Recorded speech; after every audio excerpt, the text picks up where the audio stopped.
आज इस वीडियो में हम डिस्कस करेंगे कि ऐसी कौन कौन सी मेथड्स हैं जिनसे हम ऑर्डर ऑफ रिएक्शन फाइंड कर सकते हैं। तो चलिए शुरू करते हैं।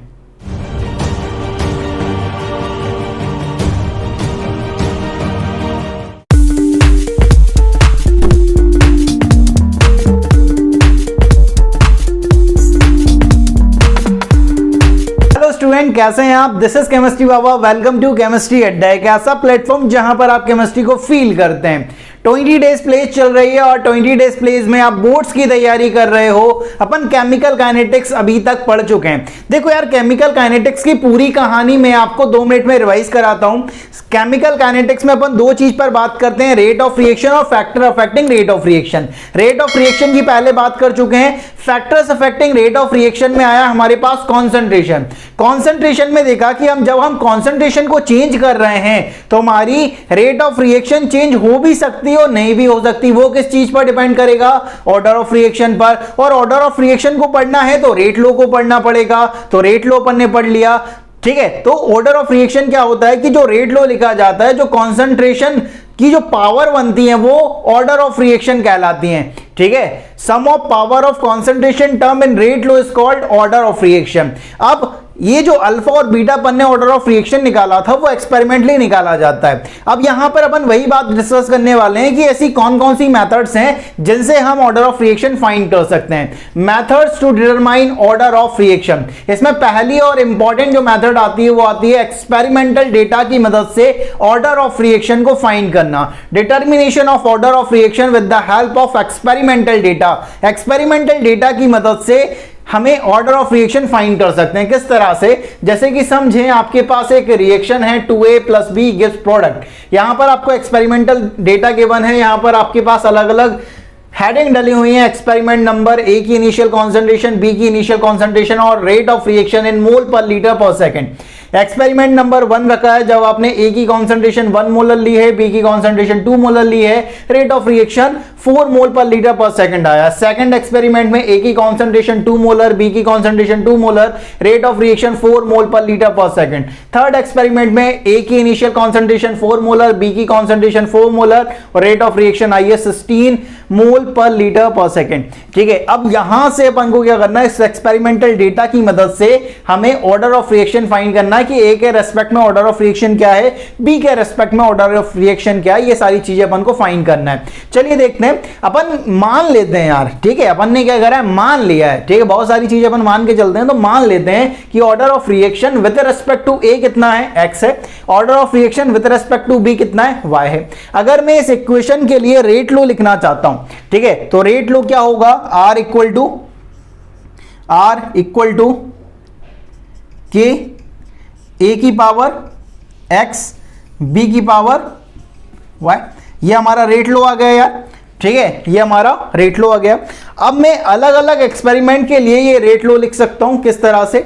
अगर मैं बात करूं, ठीक है, फ्रॉम एक्सपेरिमेंट नंबर 1, अगर मैं फ्रॉम एक्सपेरिमेंट नंबर 1 की अगर बात करूं, एक्सपेरिमेंट नंबर 1 से मैं क्या लिख सकता हूं? एक्सपेरिमेंट नंबर 1 से मैं ये लिख सकता हूं कि हमारी रेट ऑफ रिएक्शन क्या है? 4 है, ठीक है। जब A की कॉन्सेंट्रेशन कितनी ली है अपन ने? 1 की पावर X और B की कॉन्सेंट्रेशन कितनी ली है? 2 की पावर Y, ठीक है। अगर मैं फ्रॉम एक्सपेरिमेंट नंबर 2 की बात करूं तो एक्सपेरिमेंट नंबर 2 से मैं क्या लिख सकता हूं? एक्सपेरिमेंट नंबर 2 से लिख सकता हूं कि रेट ऑफ रिएक्शन 4 है जब मैंने A की इनिशियल कॉन्सेंट्रेशन कितनी ली है? 2 और B की इनिशियल कॉन्सेंट्रेशन कितनी ली है? 2, ठीक है। और फ्रॉम एक्सपेरिमेंट नंबर 3 से मैं क्या लिख सकता हूं? फ्रॉम एक्सपेरिमेंट नंबर 3 मैं ऐसा लिख सकता हूं कि हमारी रेट ऑफ रिएक्शन कितनी है?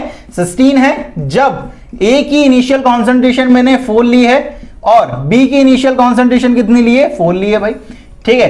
तो ये मैंने एक्सपेरिमेंट नंबर 1, एक्सपेरिमेंट नंबर 2 और एक्सपेरिमेंट नंबर 3 से मैंने ये रेट लॉ ही लिखा है। रेट ऑफ रिएक्शन की जगह रेट ऑफ रिएक्शन लिख ली, A और B की कॉन्सेंट्रेशन वहां पर पुट कर दी है भाई। अब मैं क्या करता हूं? अगर मैं एक्सपेरिमेंट नंबर 2 को डिवाइड करता हूं किससे?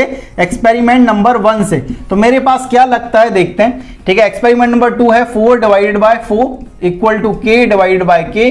अब यहां पर क्या है? 2 की पावर X और 2 की पावर यहां पर Y, और यहां पर क्या आने वाला है? 1 की पावर X और 2 की पावर Y, ठीक है। अब यहां पर देखना क्या आने वाला है, ये 4 से 4 वन टाइम कैंसिल होने वाला है, ठीक है। ये k से k कैंसिल हो जाएगा, ये 2 की पावर y से 2 की पावर y कैंसिल हो जाएगा। तो आपके पास बेसिकली बनेगा क्या कि 1 इक्वल टू, यहां पे क्या है 2 की पावर x अपॉन 1 की पावर x, तो अपन ऐसे लिख सकते हैं 2 अपॉन 1 की पावर x, तो अपन ऐसा मान सकते हैं 2 की पावर x। अब यहां पे थोड़ा सा सोचो कि x की क्या वैल्यू होनी चाहिए, जैसे कि यहां पर 1 आ जाए। अगर आप 0 पुट करोगे तो 1 आ जाएगा, 1 पुट करोगे तो 2 आएगा, 2 पुट करोगे तो 4 आएगा, मतलब 0 पुट करने पर 1 आ रहा है, मतलब x इक्वल टू क्या है हमारे पास, x इक्वल टू 0 है। मतलब order of reaction with respect to a कितना आने वाला है, x क्या माना था, order of reaction with respect to a, तो x की वैल्यू 0 है, मतलब order of reaction with respect to a कितना है, 0 है भाई।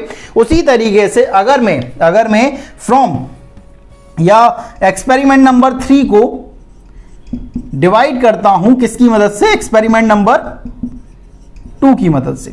एक्सपेरिमेंट नंबर 3 कितना है 16 अपॉन यहां पे 4 आ जाएगा equal to k upon k, और 3 क्या है 4 की पावर x और 4 की पावर y अपॉन यहां पर क्या है 2 की पावर x और यहां पर क्या है 2 की पावर y, ठीक है। अब यहां पर थोड़ा सा सोचना, ठीक है, थोड़ा सा देखना यहां पर। अब ये हमारा 4 टाइम कैंसिल हो जाएगा ये, ठीक है, k से k कैंसिल हो जाएगा, ठीक है। अब यहां पर हमारे पास क्या है भाई, ये हमारे पास बन जाएगा ये हमारे पास क्या है 4/2 की पावर x और ये है 4/2 की पावर y। तो अपन ऐसा लिख सकते हैं 4 इक्वल टू 2 की पावर x और 2 की पावर y, और x की वैल्यू हमें पता है, x की वैल्यू कितनी आई है 0, तो 4 इक्वल टू क्या लिख सकते हैं 2x इक्वल टू 0, 2 की पावर y, किसी की पावर 0 बनती है मतलब 1, मतलब 4 इक्वल टू 2 की पावर y।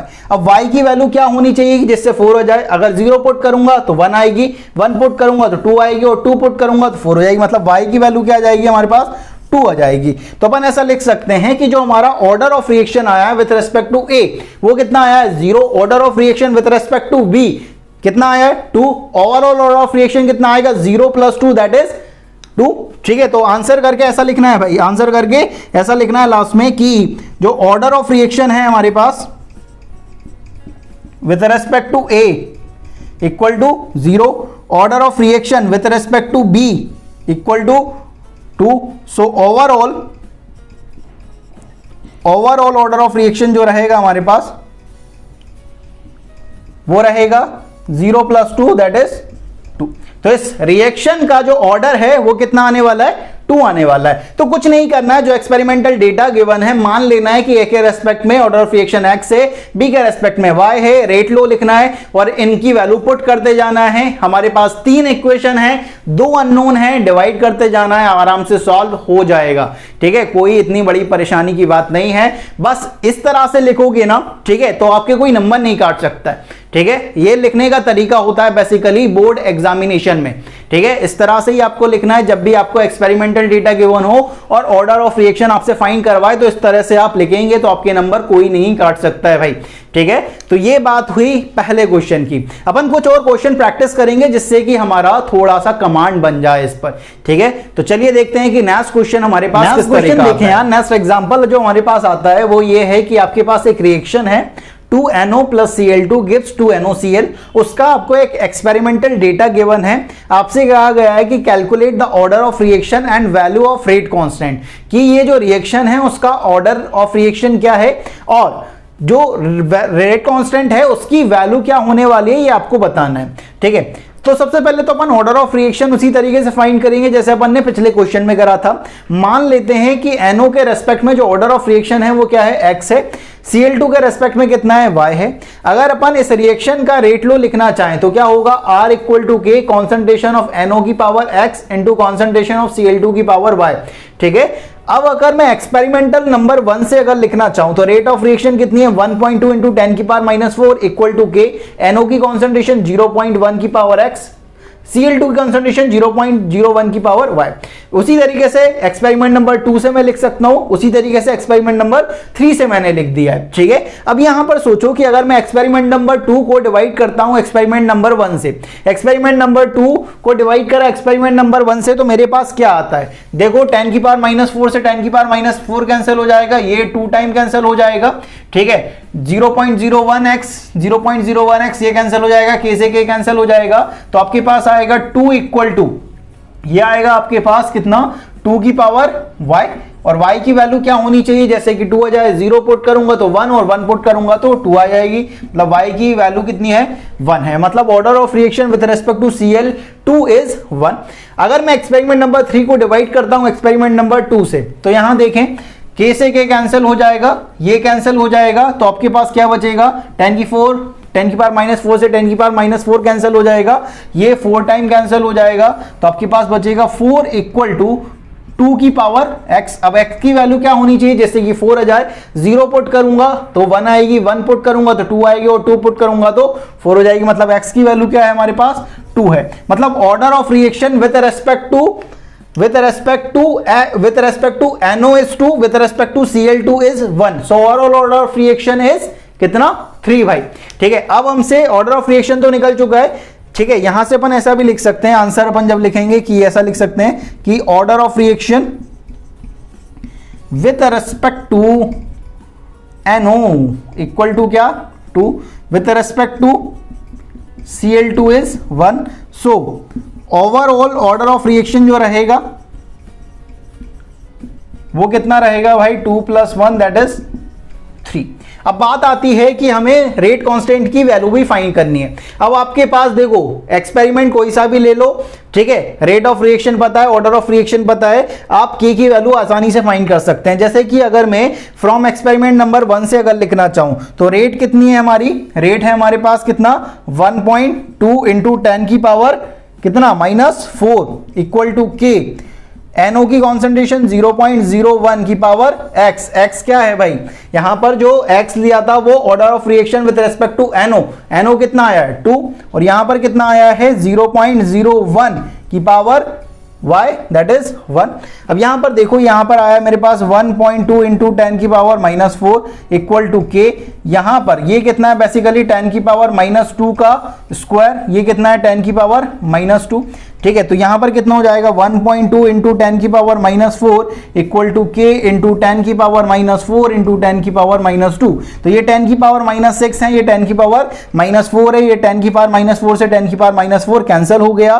ठीक है, ये बेसिकली नीचे आएगा और नीचे जाके ये ऊपर बन जाएगा, मतलब k इक्वल टू क्या आएगा, 1.2 इंटू 10 की पावर 2। ठीक है, अब इंपॉर्टेंट बात ये आती है कि इसकी यूनिट क्या होगी। ठीक है, अब इंपॉर्टेंट बात क्या है, इसकी यूनिट क्या है। अब बच्चे यहां पर छोड़ देंगे, अब जैसे ही यहां पर छोड़ोगे भाई उसकी यूनिट तो मैन है ना, कि k की यूनिट बहुत इंपॉर्टेंट है। अब k की यूनिट तुम्हें पता है भाई, जगह बची नहीं है, मैं यहां पे लिख रहा हूं। ठीक है, k की यूनिट किस तरह से निकालते हो, मोल, 1 - n लीटर, n-1 और टाइम इनवर्स। ठीक है, अब यहां पर n की वैल्यू कितनी है, ओवरऑल ऑर्डर ऑफ रिएक्शन कितना है, 3, तो यहां पर पुट करोगे मोल 1 - 3 दैट इज, मोल की वैल्यू कितनी आएगी, -2, लीटर 3 - 1 मतलब लीटर 2, और टाइम इनवर्स मतलब सेकंड इनवर्स। ठीक है, तो ये यूनिट होने वाली है इसकी। तो बेसिकली आपको क्या ध्यान रखना है, सबसे पहले तो ऑर्डर ऑफ रिएक्शन आपको निकालना आना चाहिए, और दूसरा आप किस तरह से k की वैल्यू निकाल सकते हैं किसी भी इक्वेशन। मैंने एक्सपेरिमेंट नंबर 1 से पुट करा है, तो मैं एक्सपेरिमेंट नंबर 2 से पुट कर दो, 3 से पुट कर दो, वैल्यू सेम ही आने वाली है रेट कांस्टेंट की, क्योंकि रेट कांस्टेंट की वैल्यू कॉन्सेंट्रेशन पर तो डिपेंड नहीं करती है ना दोस्त। ठीक है, तुमने देखा था ना पिछली वीडियो में कि रेट कांस्टेंट की वैल्यू जो रहती है वो कॉन्सेंट्रेशन पर डिपेंड ही नहीं करती। आप किसी भी एक्सपेरिमेंट से निकालो यार। ठीक है, तो ये वैल्यू निकलेगी 1.2 इंटू 10 की पावर 2 मोल -2 लीटर 2 सेकंड इनवर्स। ठीक है, तो ये सारी चीजें आपके पास निकलने वाली हैं। तो determination of order of reaction में ज्यादातर एक्सपेरिमेंटल डेटा से ही निकाला जाता है बेटा। ठीक है, और भी मेथड आती हैं, जैसे नेचर ऑफ रिएक्शन के बेसिस पर भी अपन निकाल सकते हैं, लेकिन वो इतने ज्यादा इंपॉर्टेंट नहीं रखती हैं। तो अपन एक ही मेथड पढ़ रहे हैं ऑर्डर ऑफ रिएक्शन को निकालने के लिए, दैट इज एक्सपेरिमेंटल डेटा की मदद से। नेक्स्ट वीडियो में अपन डिस्कस करने वाले हैं मॉलिक्यूलरिटी की, मॉलिक्यूलरिटी होती क्या है। ठीक है, तो उसे अपन नेक्स्ट वीडियो में डिस्कस करेंगे। तो इस वीडियो में इतना ही, मिलता है नेक्स्ट वीडियो में, तब तक के लिए पढ़ते रहें। जय हिंद, जय भारत।